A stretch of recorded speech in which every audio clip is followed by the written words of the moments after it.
Savage was already made, bro. Hogan was already made. Piper was already made. Bob Orton was already made. These guys were already made. Now, don't get me wrong.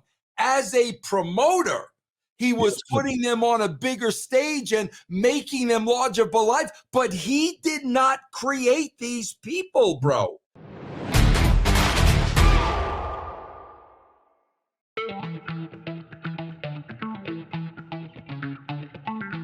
Chris, you really have to. I'm sorry, bro. I'm sorry, but this has to be said, and it really needs to be looked at because Vince McMahon, so easily gets the label, genius, bro. Let's break this whole thing down, okay, bro? When we're talking about the Bruno era, when we're talking about the '70s, when we're talking about when Vince was a television announcer, okay.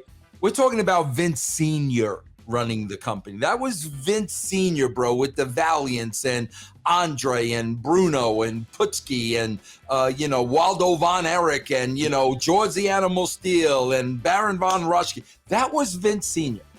Now, bro, when Vince McMahon took over, bro, he was taking these characters already made from other territories. Savage was already made, bro. Hogan was already made. Piper was already made. Bob Orton was already made. These guys were already made. Now, don't get me wrong. As a promoter, he was putting them on a bigger stage and making them larger for life, but he did not create these people, bro. Yeah. So now all of a sudden, bro, let's look at this chronologically. As those people are moving on, all of a sudden, bro, you've got the early 90s. But now we've got O'Teal Hopper and the Goon and who, what, and where, and Mantar. Okay, well, bro, then somewhere around 96, 97, Russo and Ferrara come around. And then after that, bro, I'll give credit where credit is due. You got your Brian Gewirtz, who was responsible for the ruthless aggression. So he kept that going. Yeah. But after that, this is Vince McMahon, guys. Like, this is all Vince McMahon. So I guess my question would be, Chris, at what point did Vince McMahon ever create great characters? Vince, I think that is an excellent point, man. If you think about it chronologically, you hit the nail on the head. Because basically Vince, he was a good promoter and a good business. Right. Yes. He was a shrewd businessman, and that caused him to be a very, very successful one. Yes. Because he took over Vince Sr. in '82, and by that time, because Vince Sr. would allow the wrestlers to wrestle in different territories. Because Andre, for instance, he was wrestling in Japan at that time. He was a monster Rusimov. And so basically what happened was he brought Monster Rusinov over to WWE, changed his name to Andre the Giant because he would Rusinov wrestled in Montreal for a while too. And so he would be the big attraction, 7'4", and so basically he plowed through, the talent, and the gate started to dwindle. So he brought in Andre, he brought in Rusimov, changed him to Andre, and he became an attraction from Vince Sr. Hogan was an attraction in the AWA. Vince acquired Hogan from Vern. And so he was, the big thing, because beforehand he was with Blassie, and then he left and he became the big baby face with Vern.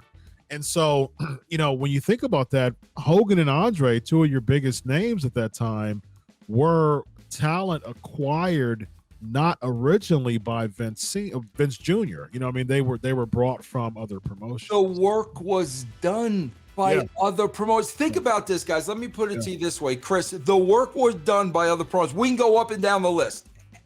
Every single one of them, from Piper to Warrior to Savage, Mr. Perfect, Razor Ramon, Scott Hall. Yeah, like Perfect was, AWA, you know what I mean? And and if you go down, Warrior was the world class, you know what I mean? So I mean, it's like if say for instance, who else did you say? Because I'm thinking of other names. You had Piper, he was Portland, you know what I mean? You had Jake Roberts. He Georgia. You had Big John Studd.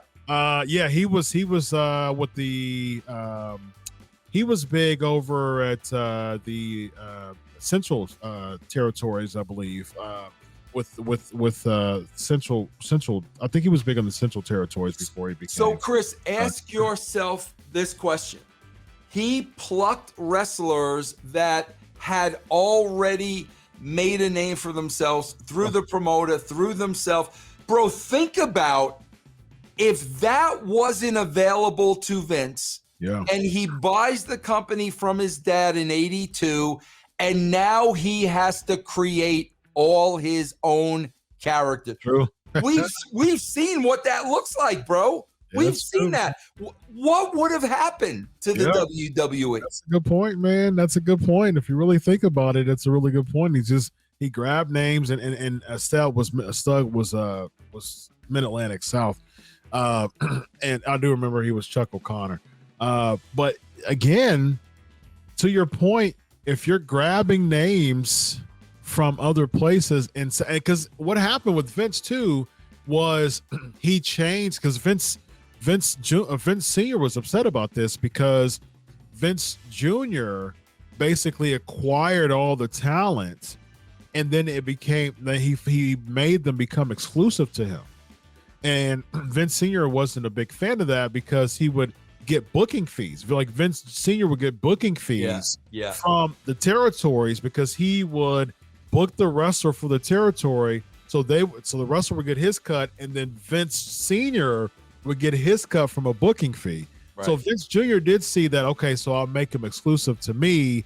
I'll get you more notoriety and popularity, but at the end of the day, you're going to be my talent. He did let Andre compete in New Japan for a little longer, and that's where actually the Machines gimmick came from, because he was a big monster heel in New Japan.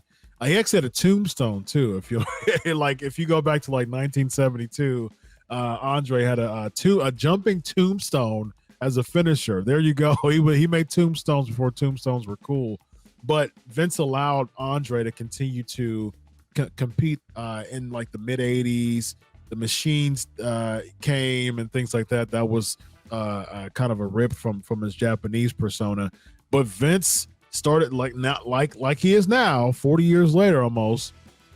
You can only be exclusive to the WWE, and he started that, back in the 80s when he took it from Vince Sr. And bro, I guarantee you, if you went on down the line with people that he brought in where he changed a gimmick, I guarantee you'd have 80% misses and 20% hits. Listen, Undertaker, Mean Mark Calloway was nothing. Mm-hmm. He became a superstar. But then you look at Kevin Nash to Diesel. Mm-hmm. Kevin Nash, that persona did nothing for Kevin Nash. Okay, give him a victory with Razor Ramon. But then you hear the stories of Vince didn't even know what Scarface was. That's true. That was Scott Hall. And so when you really look, you know what it's like, Chris? Seriously, it's no different than what George Steinbrenner did. George Steinbrenner had the money to sign all these free agents and bring all these free agents in. Next thing you know, the Yankees are winning a bunch of world championships. Yeah, that's true. Yeah, great point, man. Yeah, I definitely think Vince has some hits, but yeah, he does. No, there's no question. But I'll tell you what, Chris, you got to really think hard. Yeah, I think he has some hits, but he has a bunch of misses too. And it's, someone can argue, well, that's just business. But at the same time, like, if you're really accrediting Vince McMahon to be this super genius, right. You know what I mean? Like, if you really weigh his misses with his hits, is he the genius that people put him to be, or is he just basically getting the fame off the backs of other people's creations? You know what I mean? So that's something to consider. Ladies and gentlemen, this guy right here. right here. Vince Russo and I right here am Dr. Chris. This is Running with Russo. Have a good night, everybody. Solo!